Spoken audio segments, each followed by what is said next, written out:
Fala galera, bem-vindos a mais um Papo de Cultura, hoje com a temática muito legal, filosofia e arte. Vai ser profundo aqui, eu tô sentindo que vão vir teorias profundas aqui. Essa não é a minha área, mas eu vou tentar não envergonhar a galera, beleza? Então, acabei aqui, como sempre, hoje com o Jordan e um convidado muito especial. Vou deixar que ele se apresente, mas a gente já puxou aqui, a produção já puxou a ficha acadêmica dele, vamos dizer assim. Olha o peso. Mestre em educação, filósofo, teólogo, pedagogo, artista visual e apoiador de cultura bíblica. Em último, mas não menos importante, né? Apoiador de cultura bíblica. É MacGyver. A gente pode dizer que esse cara faz de tudo um pouco, velho. Ou de tudo muito. E o cara é um atleta, né? É um atleta, tá aí em forma, né? Em dia também. Quem acompanha, né? A gente que acompanha ele, né? É um cara modesto, claro, um cara tranquilo. Mas é um atleta aí de mão cheia, da musculação, ele manda bem.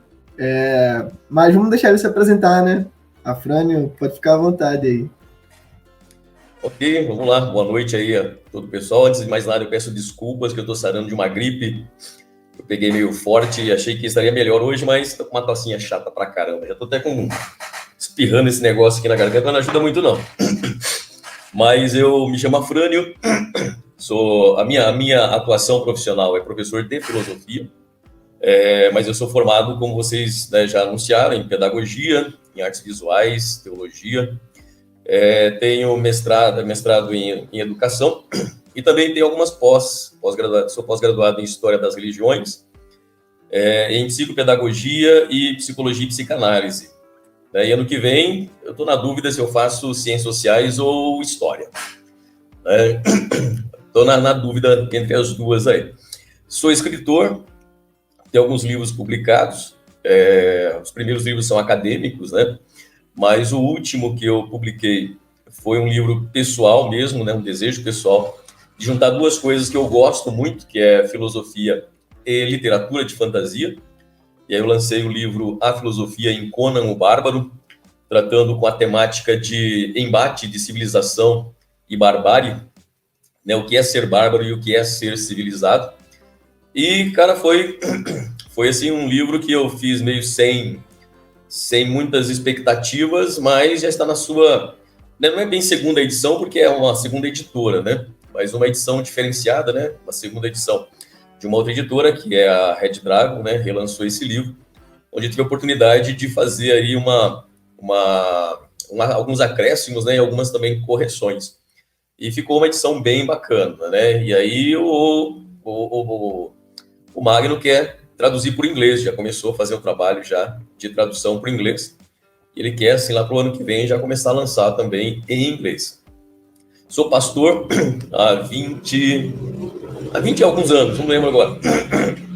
Sou pastor há 24 anos, da Igreja do Evangelho Quadrangular, aqui na cidade de Piracicaba.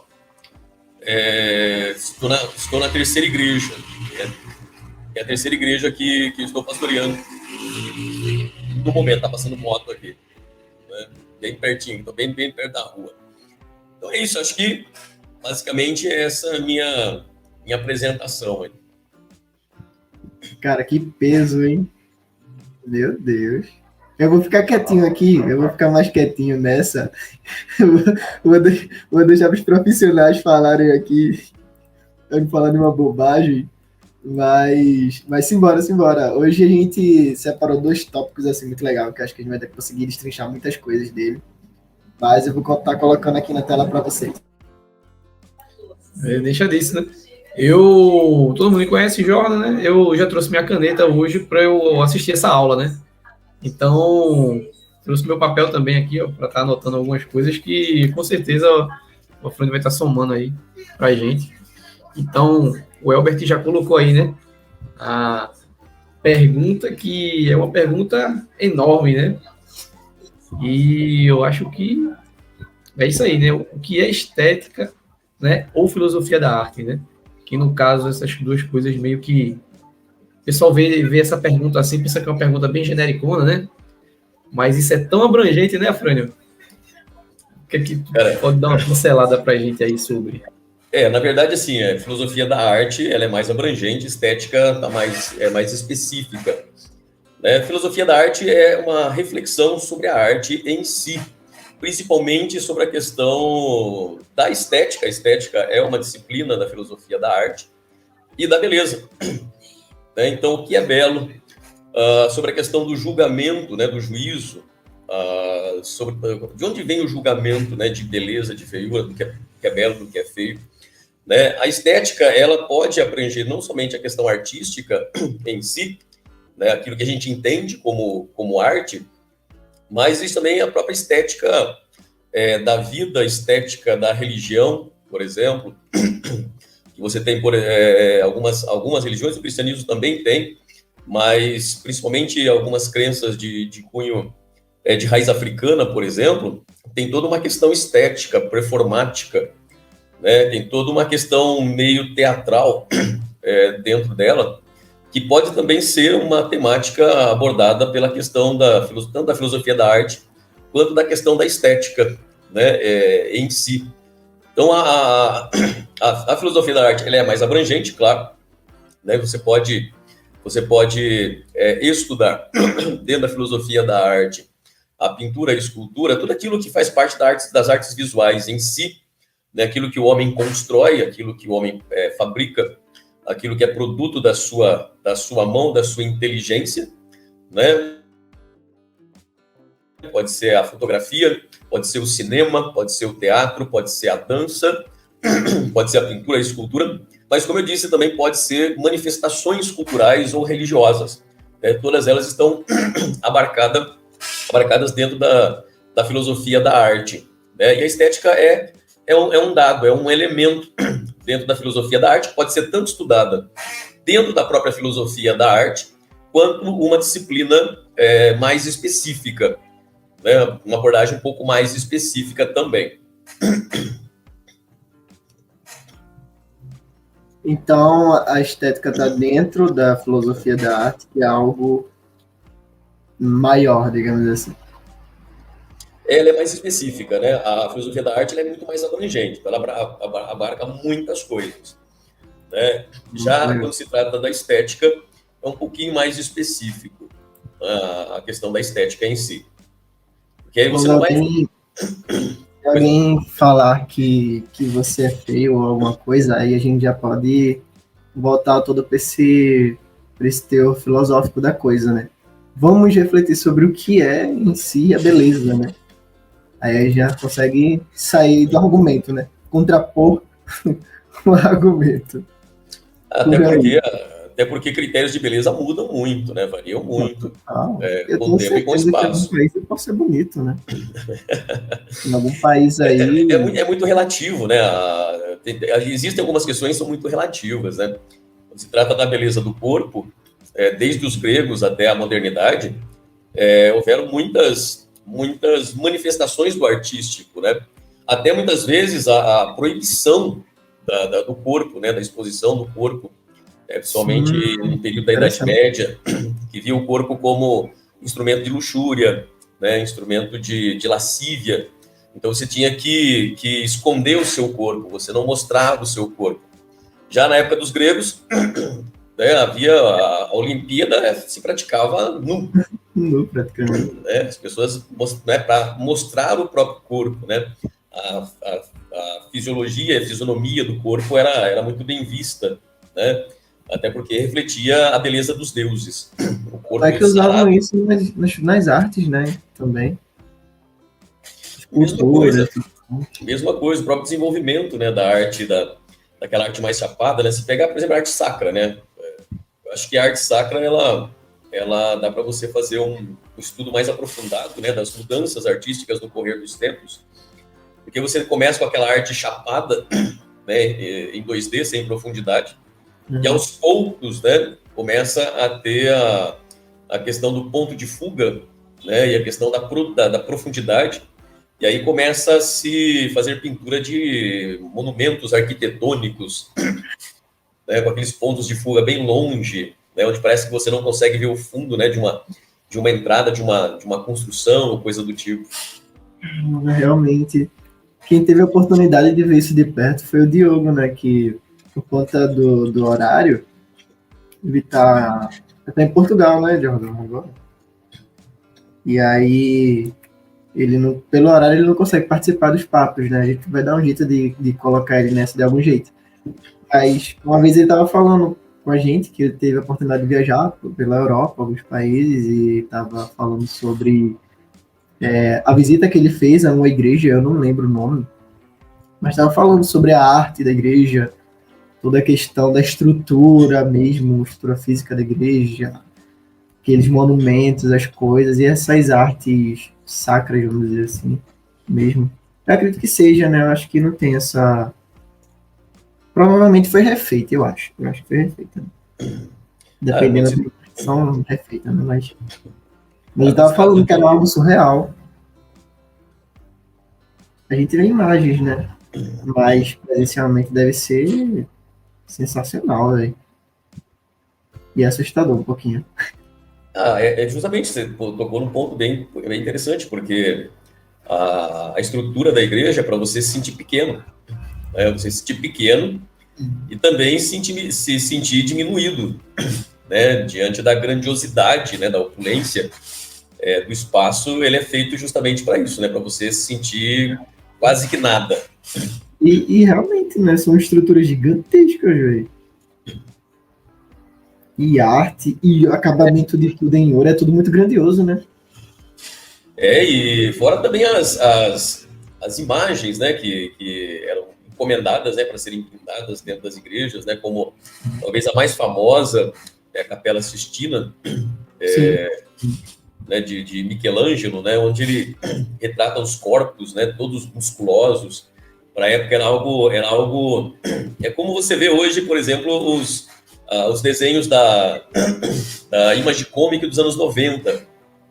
Aqueles heróis totalmente desproporcionais que a gente vê hoje, né? E hoje a gente acha meio estranho, na época a gente gostava. Mas para a época, quando muitos criticaram a arte de Michelangelo justamente pelos excessos, né, de músculos. Mas ele queria mostrar a grandiosidade, tanto do criador quanto da criatura, né? Como seres muito poderosos, né? E a forma que ele usou para fazer isso foi através de mostrar corpos bastante musculosos, né? Deus muito musculoso, Adão extremamente musculoso, né? E no Brasil também tem, né? No norte, principalmente na Bahia, no norte, você tem algumas gravuras, né? Que são aquela arte barroca. E é até interessante porque muitos desses pintores, né? Eram negros, né? Ou afrodescendentes.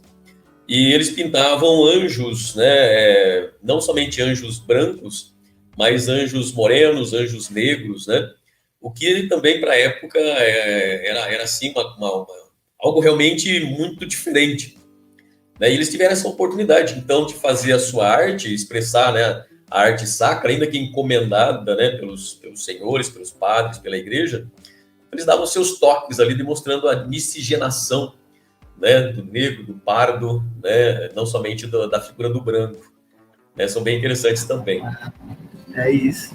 Tem que ser sagaz, as oportunidades estão aí. Estão certo. O Diogo vai falar coisa em algum momento, eu acho, né?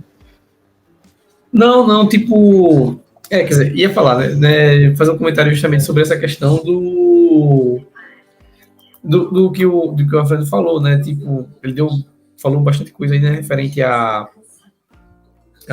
estética, né, por dentro da filosofia da arte em si, né, e eu pontuei, né, alguns questionamentos, né, em que a filosofia da arte, ela discute, né, e uma hora ou outra, né, a estética ela vem e participa da discussão, e outra hora não, tal, mas é bem interessante.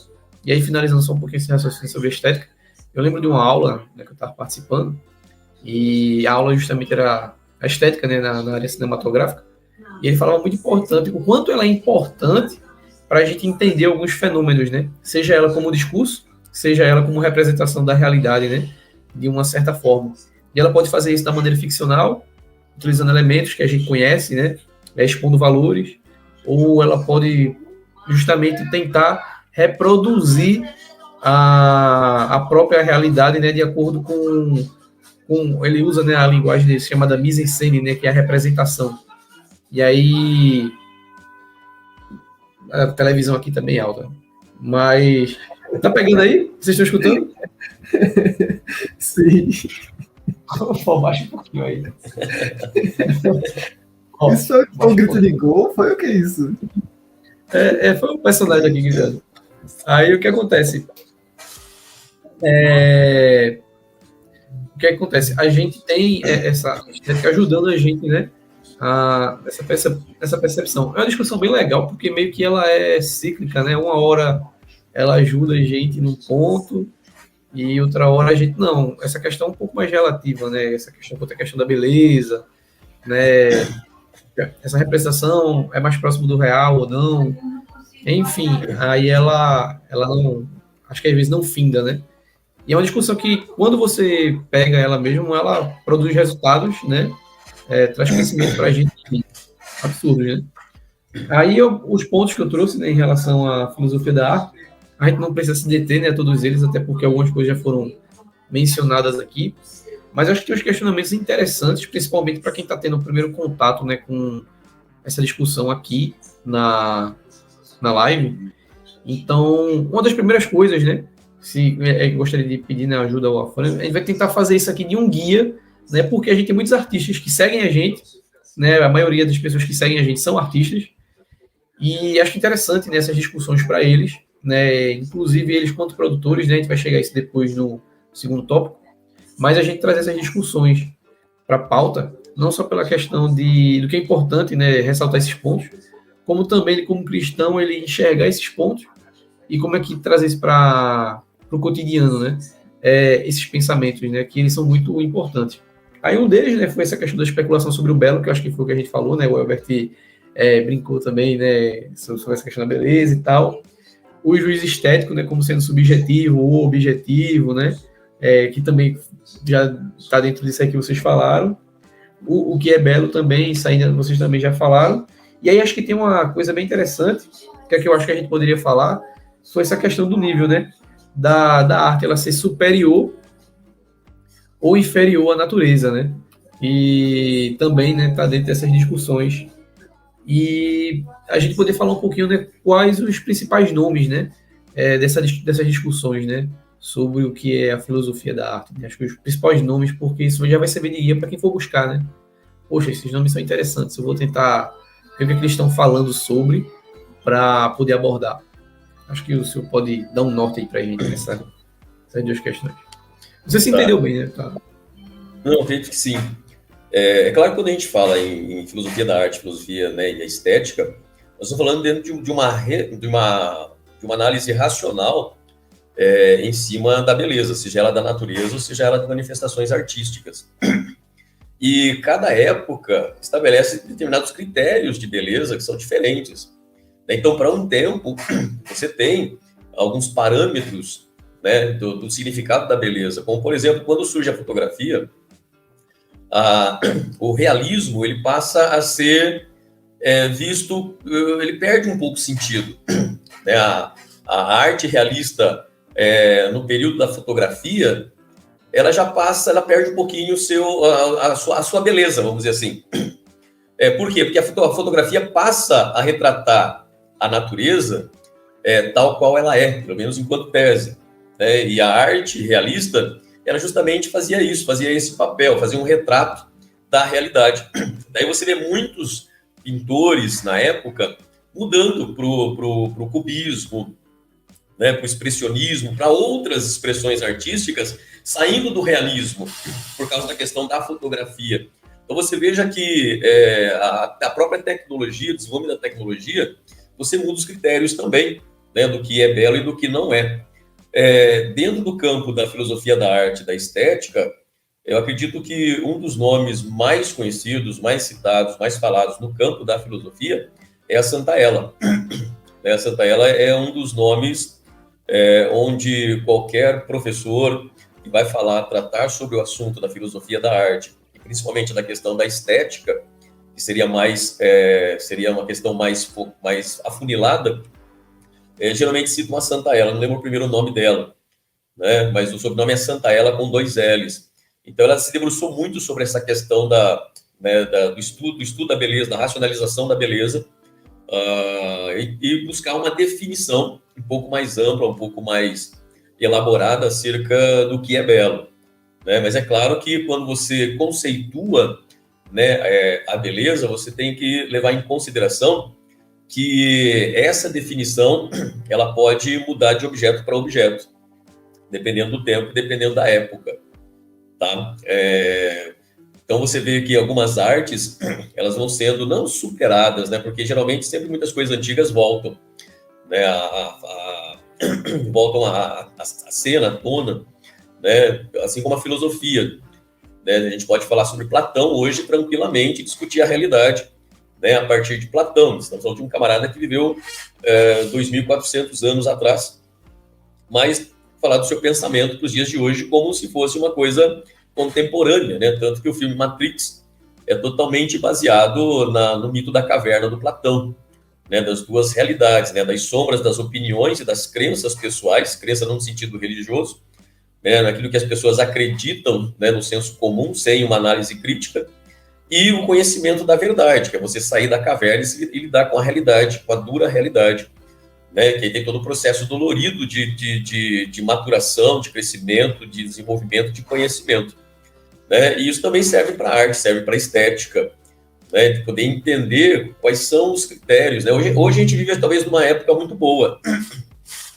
principalmente para a questão das manifestações artísticas, né? Porque hoje você não tem um critério específico, né? Hoje a gente vive um momento muito ímpar na história, onde qualquer manifestação artística tem o seu espaço, né? Tem a sua importância, tem o seu significado, tem o seu público, né? Que olha para aquilo, que olha para aquele tipo de arte e gosta, né? Então hoje a gente vive um momento onde que não há uma cosmovisão específica da arte, né? Ou do que seja, né, esteticamente belo, né? Então isso eu acredito que isso traz muitos benefícios, onde você pode explorar muitas técnicas, muitos estilos, muitas formas, né? Explorar muitos gêneros também, né? Dentro de muitas vezes de uma única expressão artística, né? A colagem, a pintura, a fotografia, você pode juntar tudo isso para fazer uma arte diferenciada, e isso também tem o seu espaço. Cara, que legal, como é que posso dizer, que avalanche de informação. Eu fiquei pensando numa coisa lá no início, né? Eu fiquei pensando, cara, essa comparação tu falou, comparação não, né? Tu usou o exemplo da fotografia, né? E como a mudança da fotografia com a arte realista, o realismo, e nunca ficou tão fácil de entender isso, velho. Realmente, realismo tá aí a todo vapor, chega uma fotografia, meio que perde um pouquinho, assim, eu vou dizer, perde meio que o valor, né? Poxa, você consegue tirar uma fotografia e vai realmente, não vai ser realista, vai ser realmente como é, não dá para ser mais realista do que tu tirar uma fotografia de alguma coisa. E eu acho que por isso que esse tema tá sempre voltando, ele nunca morre, porque tá sempre mudando também, né? Então, hoje, sei lá, a gente pode estar falando e aqui é só um exemplo maluco que eu vou dar. A gente pode estar falando de quadrinhos e arte digital. Há um tempo a galera vai estar fazendo arte, inteligência artificial, que já está fazendo isso, né? Vai estar fazendo por nós e, sabe, vai evoluindo, o padrão pode mudar e realmente, eu acho que já mudou tanto, né? Por que não vai mudar agora também? Então, acho que de tanto mudar, o assunto sempre continua em alta. Porque muda, aí volta. Poxa, vamos falar sobre isso, porque tem coisas diferentes surgindo. Aí muda de novo, sempre volta, por isso que isso é sempre relevante. Essa é a minha teoria, ó, tá vendo? Não, mas é uma boa colocação. Quando você fala isso, eu me lembro, por exemplo, de Alex Ross. Alex Ross, ele é amado por um público e odiado por outro, pelo hiperrealismo que ele coloca, né? Tanto que ele tira foto, né? Ele baseia-se em fotos, fotografias, para construir os seus personagens, fazer as cenas. Uhum. Eu, particularmente, gosto muito, né, do Alex Ross, né? Acho que é um artista extremamente brilhante. Gosto muito dele. Mas tem um público que não gosta, justamente por esse hiperrealismo que ele coloca, e acredita que não seria a melhor maneira de você expressar o tipo de narrativa que é histórias em quadrinhos. Né? É meio complicado, né? O próprio Frank Miller, ele foi deixando cada vez mais cartunesco os seus personagens, porque ele acredita que o quadrinho, ele não só permite, como ele exige que o personagem ele tenha uma característica cartunesca. Então ele foi tendendo, né, cada vez mais para esses personagens, né, saindo daquela exigência da Marvel, né, que você tinha o padrão Marvel de se fazer, e quando ele consegue ter uma liberdade, uma autonomia, ele vai expressando cada vez mais aquilo que ele quer, entende como quadrinho, até que os últimos quadrinhos dele são completamente caricaturas, o que desagradou muita gente. Eu, particularmente, gosto também dessas mudanças. Né? Eu acho bacana essas mudanças no próprio artista, na mente do artista, do que ele pensa, do que ele acha, do que ele acredita, e transportar isso para o papel. Eu também curto muito isso. Eu acho que é necessário, a gente não precisa ter muito do mesmo. Então, vai ter gente que vai gostar. Eu fico impressionado como fazer esse hiperrealismo, como o Alex Ross faz, funcionar em histórias, digamos, fictícias, assim. Eu acho fascinante como é que ele consegue. E, de fato, eu já vi, eu lembro que um dia a gente foi fazer a gente fez um projeto de uma revista digital, né? Aí a gente tá falando sobre quadrinhos e tal, escreveu algumas coisas, e eu peguei uma arte do Alex Ross para colocar. E eu jurava que eram pessoas, tipo aquela super famosa, que tem a liga toda, assim. É a arte do Reino do Amanhã, que o Superman tá na mesa, assim. Muito real, velho. Eu olhei, eu fiquei um tempinho olhando, cara, isso é desenho. Isso é muito bom, velho. É muito real. Até o shape do personagem, o corpo, tá ligado? Sim, muito real, é muito bom, velho. É um artista que bebe dessa fonte aí, né, da representação corporal, né, assim, valorizar, né, essa questão. E é interessante também porque ele bebe um pouquinho da arte panfletária, né, dos grupos totalitários da década de 40 e 30, né, para quem não sabe, tem um pouco disso, né, e algumas pessoas criticam ele por conta disso, mas aí vem a questão, né, tipo, a arte em si, ela se sobrepõe à ideologia também daquela questão, porque é um padrão estético, é um estilo, né, de traço que precisa estar preso a uma ideologia, a vincular, e também já tem essa discussão também, sabe, tipo, ele remete somente a isso, quem é maior que quem, sabe, tipo, o movimento, esse movimento totalitário, né, fascista e tudo mais, que percorreu a Europa, é maior do que o que o Alex Ross faz posteriormente, levando o gibi para casa dos jovens e tal, através que ele soube, né, dar um novo significado para isso. Eu acho que é muito massa, né, a forma, né, como é que você pode pegar padrões estéticos que eram padrões específicos para uma coisa e transformar para uma coisa totalmente diferente, né? Se usar super-heróis, né, defensores da liberdade. Inclusive, né, você tem um Superman aí, ele caindo na União Soviética, né, aquela coisa toda, todo mundo sabe. Então, tipo, é top. Me veio uma pergunta maluca aqui. Eu não sei se... Eu vou jogar aqui, eu não sei se vou entrar dentro desse tópico ou não. Mas eu tava vendo que a gente tá falando aqui de diferentes artistas com diferentes traços e estilos. E eu não sei se pode ser só uma coisa da minha cabeça também, mas eu vejo que a gente, quanto sociedade também, a gente tenta encontrar sempre algo para dizer assim, um padrão, algo para a gente olhar e dizer, isso aqui é o mais belo, isso aqui é o melhor, isso é o mais bonito, vamos dizer assim. A gente sempre tenta colocar algo como sendo o ápice, tipo, isso aqui é o ápice da beleza hoje. E as outras coisas sempre tentam alcançar esse ápice. O que é que tu pode dizer pra gente, Afano, sobre isso? Tem alguma área, minha pergunta é muito aleatória, mas tem alguma área que fala sobre isso, essa necessidade que a gente tem de isso também fala muito sobre do aspecto cristão da coisa, acho que a gente pode entrar também. Mas sobre essa necessidade que a gente tem de sempre alcançar o mais belo. Então, quando você lida com a filosofia da arte, com a estética, você tenta justamente transcender essa questão mais subjetiva, ou muitas vezes até de um grupo, né? Que às vezes um grupo estabelece o que é belo, o que é feio, o que é viável, o que não é. Né? Quando você entra no campo da racionalização, do pensamento, no caso da estética e da arte, você justamente tenta quebrar essa barreira do senso comum, seja da subjetividade ou seja de um grupo, né? E buscar para além dessas coisas, o que de fato comunica, né? Porque toda arte, ela quer comunicar alguma coisa, e a questão ela consegue comunicar aquilo que ela pretende, né? Aquilo que o autor pretendeu comunicar, ou até porque a arte, muitas vezes, seja ela tanto na pintura quanto na escrita, né, no caso da poesia e até mesmo o romance, você tem margem para muitos lados, muitas interpretações.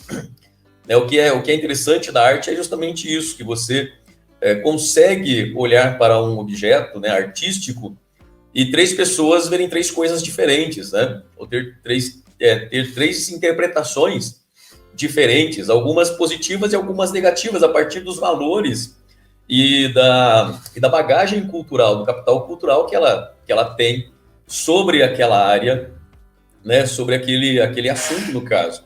Então, quando a gente procura, de fato, conhecer, você quebra algumas barreiras, quebra alguns preconceitos em relação à arte, seja ela visual, seja ela a música, por exemplo, né, que também é uma expressão artística extremamente importante, no quesito religioso, tanto que eu vejo aquele desenho, eu vi uma vez aquele desenho South Park, não é um desenho para crianças, né?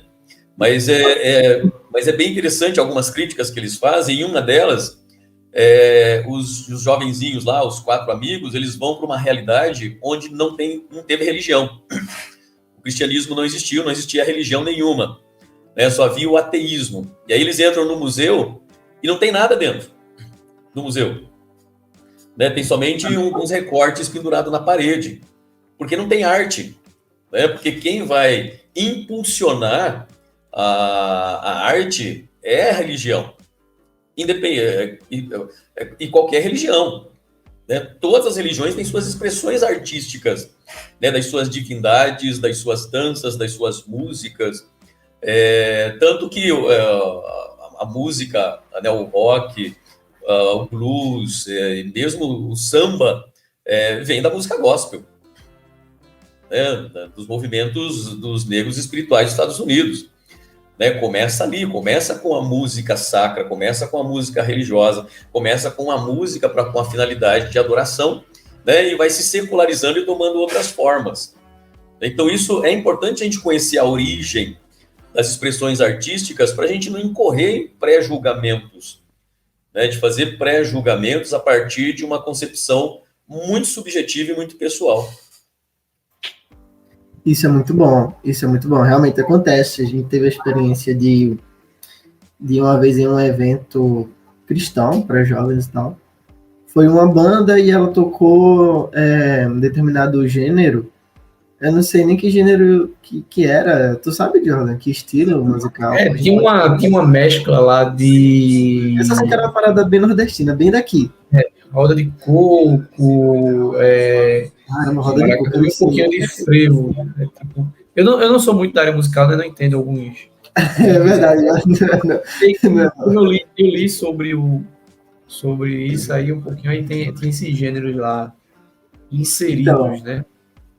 E as pessoas ficaram, algumas pessoas ficaram, né, meio que, meu Deus, isso é um absurdo, não sei o quê. E uma palavra na música que era o nome de um passarinho, né? Só que as pessoas não sabiam, já estavam dizendo que era o nome de um demônio, sabe? Não, isso é um absurdo, não sei o quê. Então, realmente, por falta de conhecimento também, ignorância no seu sentido mais sentido da palavra mesmo. Sim, de não conhecer, né? desconhecimento. E aí causa muitas vezes esses preconceitos, esses julgamentos, assim, acerca de algumas coisas. E da música a gente tá falando, né? Mas isso para ir para arte visual também acontece, é um pulo. Tá tudo aí junto. Assim, a igreja evangélica, por muito tempo, ela condenou mesmo ilustrações, né, de livros e revistas, né? Ela condenava qualquer tipo de representação artística, mesmo sendo para ilustrar um livro, era tido como uma idolatria, um objeto de idolatria, né? E hoje, você vê história em quadrinhos, né, bíblicos, né? Hoje você tem bíblias que vêm com algumas ilustrações, que vêm com alguns desenhos, né? E hoje já foi, né, acredito que meio que superou um pouco esse preconceito com qualquer manifestação artística, né, que tinha a ver com o cristianismo, né, no caso do movimento, principalmente o movimento pentecostal. Porque eu me lembro, eu me converti em 94 aqui na cidade, qualquer expressão artística era vista como uma coisa diabólica, demoníaca, né? E hoje poucas pessoas, né? Eu nem sei se existe alguma pessoa, pelo menos do meu círculo, que pense isso hoje, né? que tem essa ideia hoje. Até porque, se você estudar a história da igreja evangélica no Brasil, né, por que ela não porta nenhum tipo de símbolo, né, simbologia religiosa externa, porque foi uma proibição do governo. Primeiramente, permite-se que se construam igrejas no Brasil, mas para imigrantes, somente para os imigrantes, né? Não podia fazer evangelismo, por exemplo, não podia evangelizar brasileiros, mas sim abrir igrejas, comunidades para estrangeiros que vinham para cá para trabalhar. E havia uma proibição que as igrejas não podiam ter torre, sino e não portar nenhum símbolo religioso externamente. Então não podia ter uma característica estética de igreja externa, né? E aquilo acabou virando, né, depois no senso comum, que qualquer objeto, qualquer representação artística religiosa era tido como idolatria.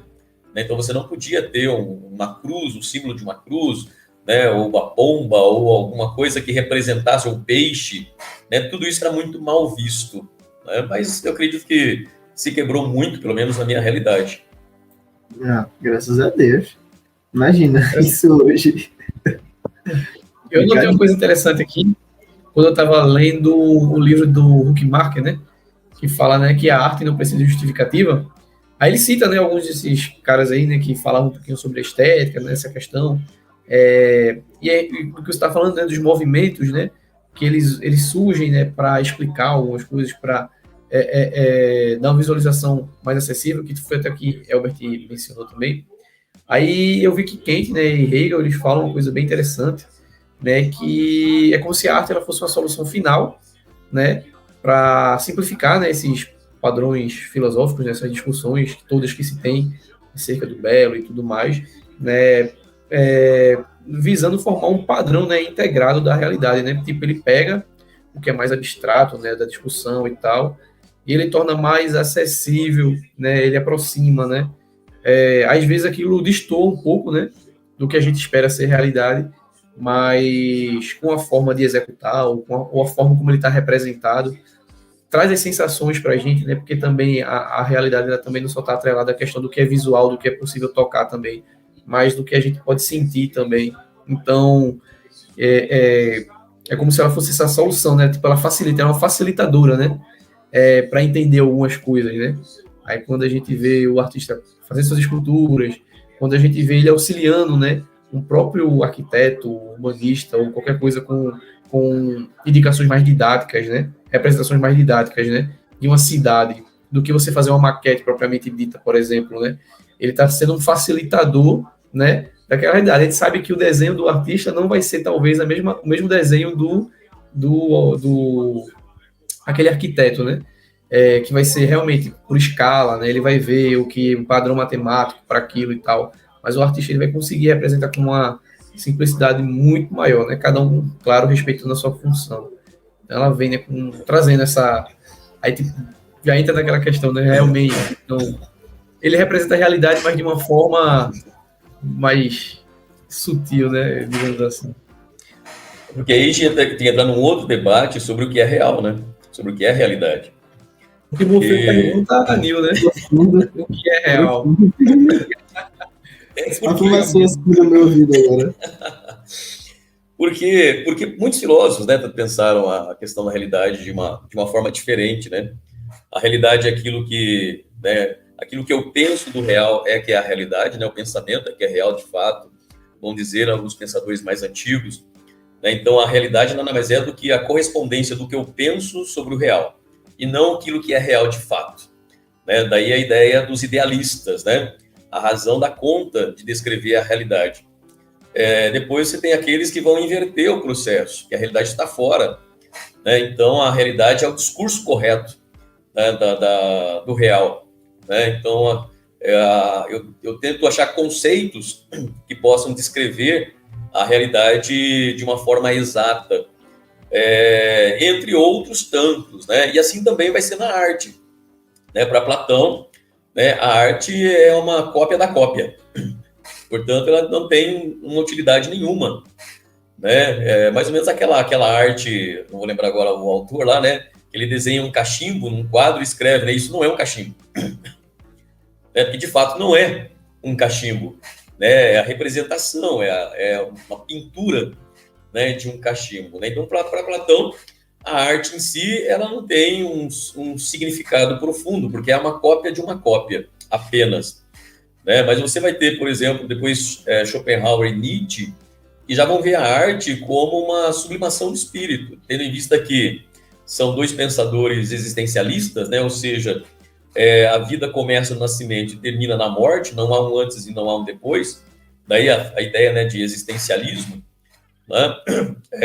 Eles vão dizer que como a vida é só a existência que a gente tem, do primeiro respiro até o último respiro, então a vida é marcada pelo sofrimento, pela angústia, vai dizer o Sartre, também outro existencialista, né? O Schopenhauer diz que a vida é sofrer, viver é sofrer, e o Sartre, né, viver é você cultivar a angústia. Então a arte seria essa sublimação da angústia, né, a sublimação do sofrimento, né? A arte é aquela fuga, podemos dizer assim, né, aquela fuga religiosa sem religião. Né, o que religioso encontraria na religião, né, a pessoa sem religião encontraria na arte. Né? Então, aquele momento de contemplação seria a contemplação da eternidade para ele. Né? Mas aí depois você tem outros pensadores que vêm depois, já vão dar uma outra caracterização, um outro significado, né, para a questão da arte. Né? A arte como também uma expressão de comunicar alguma coisa, né, de facilitar a compreensão de uma coisa mais profunda, né, de uma forma mais simples, no sentido que excita a sua visão, né, que ao invés de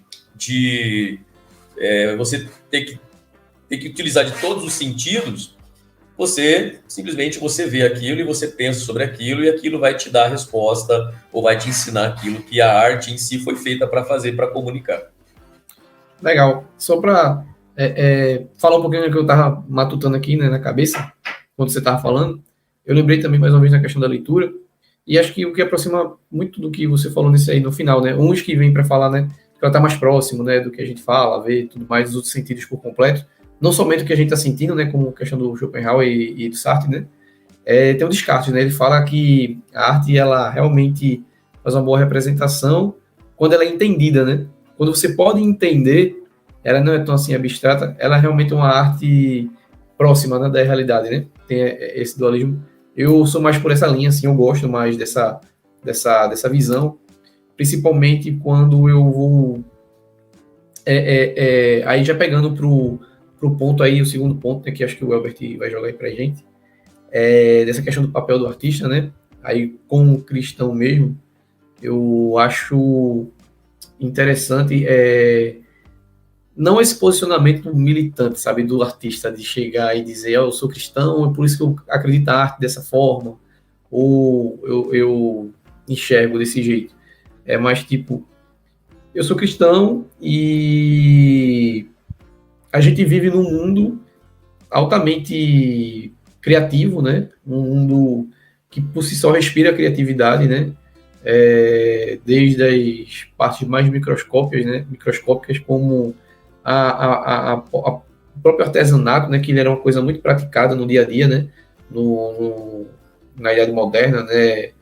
Principalmente, né? Na Idade Média também, os artesãos, eles eram trabalhadores, eram artistas que eram profissionais em abundância, né? Na sociedade, né? E eles faziam obras, né, como essas, como o Elbert mencionou, né, que eu vi lá na Itália, grandiosas, né? E passavam anos, né, nesse tipo de produção. E aí, meio muito próximo do que essa parte que Descartes fala, né? Tipo, se ela é vista, é compreendida, ela remete aquilo ali, ela facilita, né? Ela é mais próxima da realidade. Não está, tipo, limitada pelos sentimentos, digamos assim. Aí eu acho interessante essa linha de raciocínio, né? Não, como eu digo, né? Tô aqui para aprender, tô aqui para anotar algumas coisas, mas eu acho muito interessante, né? Aí eu também participei de um congresso no último fim de semana, e foi abordado muito essa questão, né, do papel do Deus criador, dando ao homem o papel da criatividade, dando ao homem a capacidade dele nomear, dele escolher, dele participar, né, ser partícipe nesse processo de criação.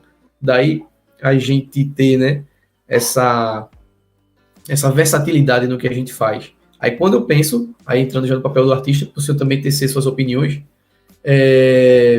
quando eu penso no papel do artista, eu vejo muito nele, mais uma vez, essa visão, né, como um facilitador. Ele trazendo uma arte para dar sentido para uma coisa, ele levando entendimento através de uma linguagem visual, performática, escrita, em verso e tudo mais. Então, você pega o Gênesis, você pega o Salmos, você pega o Cantares, você pega e vê aquela construção, aquela coisa que faz sentido dentro daquela cultura, e como aquilo é rico, sabe, em elementos.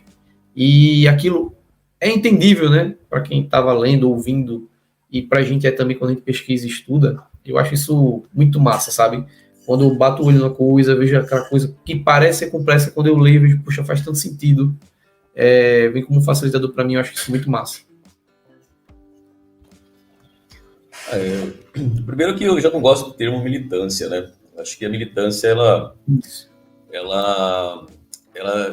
priva você de buscar a verdade. Porque se você é um militante, você acredita que você já tem posse de toda a verdade necessária para compreender a realidade.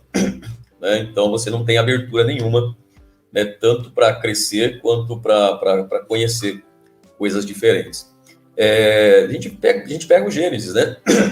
A primeira atividade que Deus dá para o homem é nomear as coisas, como você bem colocou. Então, você tem o papel da linguagem, né?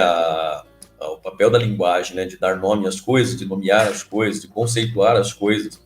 E também você falou sobre a questão, né, do cristão, né? De muitas vezes querer colocar isso, né? Deixar isso explícito, né? Como que se ele não fizesse isso, parece que ele está enganando alguém, ou ele está se auto-enganando, ou ele vai desagradar a Deus se ele não fizer isso, né? Como se fosse uma coisa oculta. Nós temos que entender que, por exemplo, os cristãos, eles não se autonomearam cristãos. Eles foram chamados de cristãos por terceiros. Em Tessalônica, né? Lá em Tessalônica é que as pessoas, né, nomeiam eles começam a chamá-los de cristãos, né? Mas não foi a igreja que fez lá uma reunião e disse, como é que a gente vai se chamar agora? Né? Vamos nos chamar cristãos. Não, e eles não saíam, né, anunciando quem eles eram, mas anunciando quem Cristo era, né? O que Cristo era e a sua mensagem. Eram portadores da mensagem do Cristo. Eles não estavam preocupados com rotulações, não estavam preocupados com, né, nomenclaturas pessoais. Eles queriam simplesmente anunciar, né, através da linguagem, no caso a linguagem falada e também escrita, né, aquilo que Cristo fez. Né? João vai deixar isso muito claro no final do seu evangelho, o propósito que ele escreve. Né? Ele vai dizer, olha, todos esses milagres, todas essas maravilhas que eu escrevi, se eu for escrever tudo, o mundo não caberia quantidade de livros, mas o que eu escrevi é para que vocês saibam que Jesus é o Cristo. E sabendo disso, creiam nele. E crendo nele, vocês sejam salvos. Esse é o propósito, né, do texto.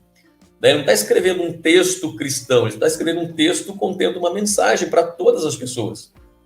que possam ter acesso àquele texto e serem convencidas, serem, né, serem tocadas por aquela mensagem, né, para que pudessem aceitar aquela mensagem de salvação. Eu acredito que o papel do artista é a mesma coisa, né? É a mesma coisa. Todo mundo, quem escreve, escreve a partir do seu ponto de vista, a partir dos seus ideais, a partir da sua crença, né? Ninguém escreve algo que não tem a ver consigo mesmo. E mesmo quando não tem a ver consigo mesmo, é uma questão de ou te rebater ou simplesmente expor um ponto de vista. Mas quem escreve, como, por exemplo, lógico que o meu livro ele é uma análise do texto do Howard, né? Mas muito do que me levou a pesquisar certas coisas partiu daquilo que me agradava, né? Daquilo que faz parte dos meus questionamentos.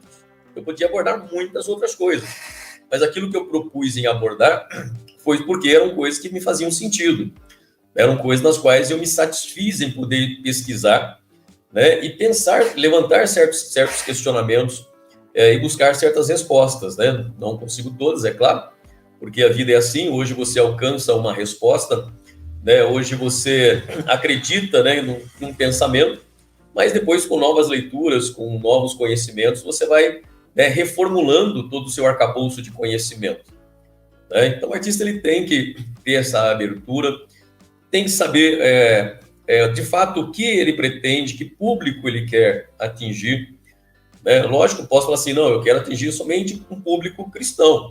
Eu posso deixar isso mais aberto, mais escancarado, né? Porque é o público-alvo. Então, eu estou fazendo para esse público. Então, é o meio que eu conheço, é o meio que eu transito, então eu sei onde eu posso caminhar.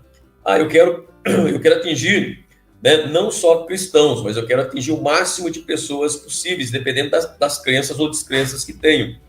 Então, eu não posso deixar isso muito explícito. Por quê? Porque para algumas pessoas, por exemplo, quando eu dou aula, uma das coisas que eu não digo é que eu sou pastor. Por quê? Porque se eu disser na primeira aula que eu sou pastor, vai haver uma recusa daquilo que eu vou fazer depois. Muitos vão torcer o nariz, né? Poxa vida, um pastor vai dar aula de filosofia, né? O cara vai fazer proselitismo, né? O cara não tem conteúdo, ou o seu conteúdo é enviesado por causa das suas crenças, das suas convicções religiosas. Então é uma coisa que eu não falo, né? As pessoas vão descobrir depois, né? E vão ficar surpresas, porque, não imaginava, né, que você era cristão, que você acreditava em Deus ou coisa do tipo. Então, se você quer atingir um público maior, então você tem que dar essa abertura, né? Fazer tipo C.S. Lewis. Né? C.S. Lewis é um cara que era admirado. Lógico que as pessoas sabiam que ele era um cristão, né? Ele era ateu. Por causa da Primeira Guerra Mundial, ele era ateu, mas os caras que ele lia eram todos cristãos. Então ele ficava meio assim, né? Como é que esses caras extremamente inteligentes acreditam em fábulas religiosas? Né? E a partir daí ele começa a repensar toda a questão da sua, né, da questão da fé, da questão da Bíblia, a questão do cristianismo, né? O que vai acabar sendo estopim para a sua conversão, uma conversa que ele vai ter com o Tolkien, né? E aí ele começa a abrir mais para o teísmo até se tornar um cristão, né? Um teólogo leigo fantástico, um pregador maravilhoso. Mas o que ele faz? Ele escreve fantasia com conteúdo cristãos que agradam qualquer público. Qualquer público. Né? O cara, primeiro, a sua teologia é admirada não só por protestantes, mas por católicos, por ortodoxos, né? E por por anglicanos, né? Várias ramificações cristãs leem os seus livros, né, de teologia ou de pensamento cristão. E quando se trata de fantasia, todo mundo, né, lê as Crônicas de Nárnia, e você vê ali muitos elementos cristãos, mas mesmo a pessoa não sendo cristã, ela está absorvendo, né, aquele conteúdo de fantasia. Por quê? E ele foi muito condenado por isso, né, pela igreja por causa disso. Mas o que o cara fez até hoje, né, os seus livros são publicados e republicados, as pessoas leem, as pessoas gostam, né, do seu livro, né, sabe que existem os elementos ali, mas né, consegue ter a sua fruição na leitura, o seu prazer na leitura, né, e tudo mais. Então, acredito que ele é um modelo, acho que ele é um modelo interessante, né, para qualquer artista hoje, principalmente um artista cristão, né, para ele conseguir se localizar, né. Eu sei que muitas vezes tem muitos preconceitos também em relação ao artista cristão, sei que às vezes tem muitas cobranças, tem uma série de ideias, uma série de, né, de coisas, de como ele tem que ser, do que ele tem que fazer, né, que ele tem só que fazer ilustrações, né, fiéis à Bíblia, que se ele partir para outro campo, né, ele está flertando com o inferno e coisas do tipo. Né, as favas, esse tipo de comentário. Né? Acredito que tem que aproveitar mesmo, né, a questão dessa linguagem, do tipo de linguagem que hoje está em alta, que são as histórias em quadrinhos, e realmente colocar conteúdos ali de uma forma que as pessoas consigam ter acesso a essa informação, né? Não significa que está sendo iludido de forma nenhuma, mas você vê valores e princípios, né? Guerra dos Tronos, não, o Senhor dos Anéis é Apocalipse, né? O Senhor dos Anéis é uma fantasia baseada no Apocalipse, do bem e do mal, né? Do mal que vai prevalecer por muito, muito mais tempo no começo, mas o bem vai vencer no final. Aqueles que mantêm a vida virtuosa, que mantêm seus princípios e valores, no final vão vencer, mas vão sofrer por muito tempo, um bom tempo, mas que eles não sejam contaminados pelo mal, né? A mesma coisa você vai ver em Star Wars e outras, né, expressões artísticas, seja na literatura, seja do cinema, seja nas histórias em quadrinhos. Cara, sensacional, véio, sensacional. E é interessante como outras produções, sem ter nada a ver com o cristianismo e tal, mas usa muito dessa narrativa, sabe? Muito parecida com a narrativa que a gente vê na Bíblia, no cristianismo, sabe? Até a jornada do herói é muito parecida também, então eles usam coisas muito similares, meio que gostam, porque a mensagem é boa, não tem mensagem melhor, então usam, sabe? Mas ainda tem um pouquinho, né, fica aquele receio, bem como tu falou, quando a gente, quando é explícito, assim, quando a gente confessa explicitamente as coisas, ainda tem um pouco do receio da galera, de questionar a qualidade mesmo da nossa qualidade artística, assim, vamos dizer, sabe? Pelo fato da gente dizer que é cristão, né? Faz, essa galera aí, não sei o que, não rola, ou sei lá o que e tal. Tem um pouquinho isso aí. Mas, cara, muito massa. Tudo que tu falou aí, cada pouco que tu falava, eu só ficava aqui, parecendo aquele bonequinho de carro, sabe? Que fica balançando a cabeça. Mas é isso, velho. Falasse tudo. Eu acho que a gente pode partir aqui pro fim. Se preciso for, a gente marca outro papo de cultura, tá aqui novamente. Estou à disposição. Sempre aberto aqui, cara. Quiser aparecer por aí, manda uma mensagem pra gente, a gente marca e desenrola uma quinta-feira, né? Sem problema nenhum. O tanto é que a gente discutiu 2 pontos, assim, bem... Só. Tentando dar mostrar o terreno, né, professor? Mostrou o terreno é assim. Cara, mas é massa. Entrar nele, né? Talvez. Explorar, tem muita discussão boa. Cara, ainda tenho várias perguntas aqui, mas vou jogar pra gente não passar a noite aqui. Mas é isso, gente. Tipo, agradeço demais a todo mundo que acompanhou até aqui. Quem veio e já se retirou também, agradeço. Quem tá vendo posteriormente também, gente, valeu aí pelo apoio de todo mundo. Valeu a Frânio por ter topado aqui nessa loucura de responder nossas perguntas mirabolantes. Pergunta boa. Agradeço ao Jordan, a você pelo carinho, pelo convite, e fico à disposição para outros temas aí que queiram elaborar sobre a questão de teologia, filosofia, enfim, à disposição. Até porque a gente falou de uma das especialidades do pastor aqui, né? A gente falta 10 ainda. A gente só falou em uma coisa, falta umas 10. Tem mais 10 que pode fazer uma sobre musculação também. Né? Olha aí. Cara, pode ser. Um dia a gente fala sobre isso. Já são 32 anos né, de prática esportiva. Caramba! Eu tava reparando que o nosso porte é muito parecido, né? Sim, né? Dá pra ver aqui, né? Sabe? Deixa aqui, esse aqui. Isso aqui, olha isso aqui. É igual, é parecido. Muito parecido. É que eu tô numa fase de decadência, mas não vai mudar. Espero que mude. Mas é isso. Valeu. Só dar uns avisos rápidos aqui, antes da gente finalizar. O primeiro é que a campanha de bálsamos ainda tá rolando, tá, galera? A gente bateu 100%, graças a Deus, passamos a meta, mas a campanha ainda segue firme até o dia 2 do próximo mês. Então, quem ficou meio receoso de fazer o apoio, porque não sabia se ia acontecer mesmo ou não, agora é 107% de certeza, né, de que vai rolar, exatamente. Mas agora é só ir lá, fazer o seu apoio e garantir a sua. É certo que você vai ter ela na sua casa, beleza? Próximo aviso é sobre o nosso projeto Cultura Bíblica agora, em si. A gente trabalha totalmente com financiamento coletivo também. Parte vem do nosso bolso e parte de financiamento coletivo. Então, se você quer apoiar o nosso projeto para que a gente consiga continuar mesmo produzindo mais e melhor, a gente tem muita coisa que a gente quer fazer, porém a dificuldade financeira é uma realidade para a gente hoje. Então, se você quiser contribuir, tem o nosso Apoia-se, que eu vou estar colocando aqui. Peraí, aqui. Já estava, eu acho. Aqui, apoia.se /cultura bíblica. Você pode estar contribuindo com qualquer valor. As crianças na rua enlouquecendo. Isso é muito bom, velho. É muito bom ver as crianças brincando na rua hoje em dia. Mas é isso, gente. Obrigadão por tudo. Tamo junto.